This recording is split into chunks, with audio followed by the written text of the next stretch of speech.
అయితే నేను కోరుకుంటుంది ఏంటంటే నాకు అనేక మంది ఫోన్ చేస్తూ అడుగుతున్న విషయాలని నేను మీ ముందుకు తీసుకొస్తా ఉన్నా. ఏమి లేదు, ప్రజలు మన సమాజం ఏం కోరుకుంటుంది అలా మీరంతా కూడా ఐక్యంగా ఉండి, ఇన్ని సంఘాలు ఉన్నాయి కదా, మీరందరూ ఐక్యంగా ఉండి ఒక కార్యాచరణ రూపొందించుకుని మీరు వెళ్తే బాగుంటుంది కదా అని అడుగుతున్నారు.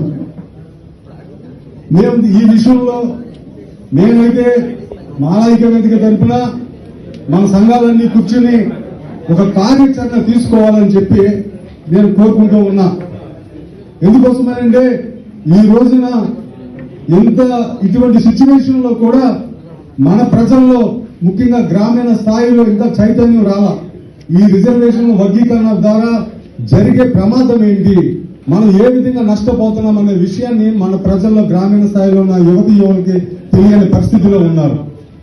చాలా మంది ఏదో సరదాగా వాళ్ళకేదో అనే ఎంఆర్పిఎస్ వాళ్ళ గారికి వర్గీకరణ ఇచ్చేశారంట కదా అని వాళ్ళు నవ్వుకుంటూ మాట్లాడుతున్నారు మన పిల్లలే. అంటే వాళ్ళకి అర్థం కాని పరిస్థితిలో ఉంది. ఈవేళ ఇక్కడ సమావేశమైన మనం ఒక కార్యాచరణ, ఏ విధంగా మన కార్యాచరణ మన ప్రజలందరినీ ఉద్యమంలో భాగస్వాములు చేయాలి, అది కూడా ఐక్యంగా అందరం కలిపి ఒక జేఏసీగా ఫామ్ అవుతామా, లేకపోతే అందరం కూడా అన్ని సంఘాలను కలిపి ఐక్యంగా ఒక కార్యాచరణను తీసుకుని ప్రకటించుకుని మేము అందరం కలిపి ఈ కార్యాచరణను తీసుకున్నామని చెప్పి మనం ప్రకటిద్దామా అని మనం కూర్చుని మాట్లాడితే బాగుంటుంది అనేది.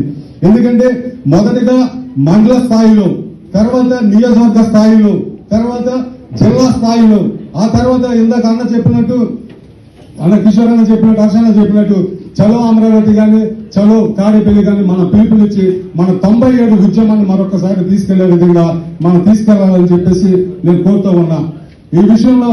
ఎందుకంటే నేను ఇవాళ మన విజయవాడలోనే ధర్నా చౌక్ లో ధర్నా చేయడం జరిగింది నా ఆర్గనైజేషన్ తరఫున. ఎందుకోసమంటే చైతన్యం నశించిపోయి ఉన్న మన జనంలో ఈవేళ వర్గీకరణ మనకు 1వ తారీఖున వస్తే ఇవాళ 10వ తారీఖు వరకు కూడా మన ప్రజలకు కూడా ఈ వర్గీకరణ వల్ల జరిగే నష్టాలు ఏంటి తెలియకుండా ఉన్న పరిస్థితి. ఈ పరిస్థితుల్లో చాలా మంది అంటున్నారు, అన్న ఏంటన్నా కార్యక్రమాలు ఏం జరగడం లేదు ఏంటి అని చెప్పి అడుగుతూ ఉన్నారు.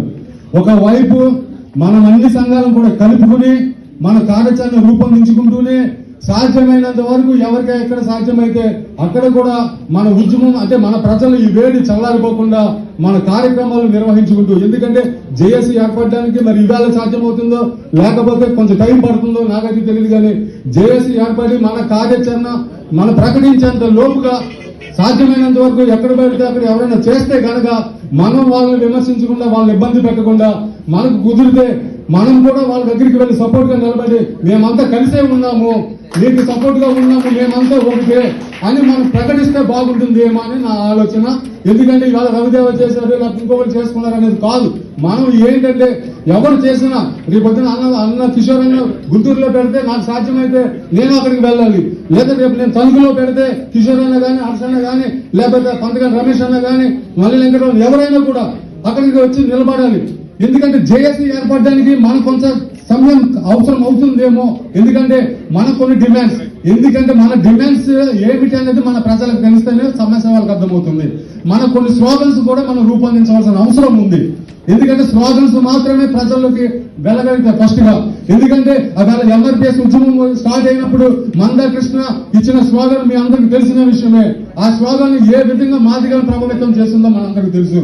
మాలవాడు త్రాచుబాము ఎదురైతే త్రాచుబాము వదలండి మాలవాడిని తరిమి కొట్టండి అన్నట్టుగా.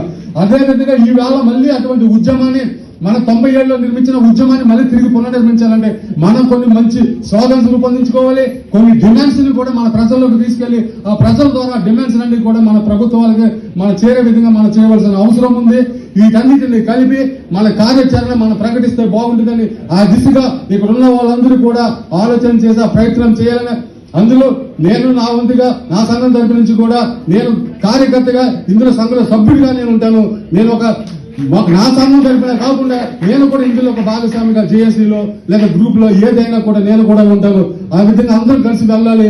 కార్యాచరణ అయితే మాత్రం ప్రజలు కోరుతున్నారు. మనం ఎంత సాధ్యమైతే అంత త్వరగా కార్యాచరణ ప్రకటించాలని చెప్పి ఈ సమావేశం ద్వారా నేను మిమ్మల్ని అందరినీ కోరుకుంటా ఉన్నా. జై భీమ్, జై భారత్, జై భారత్.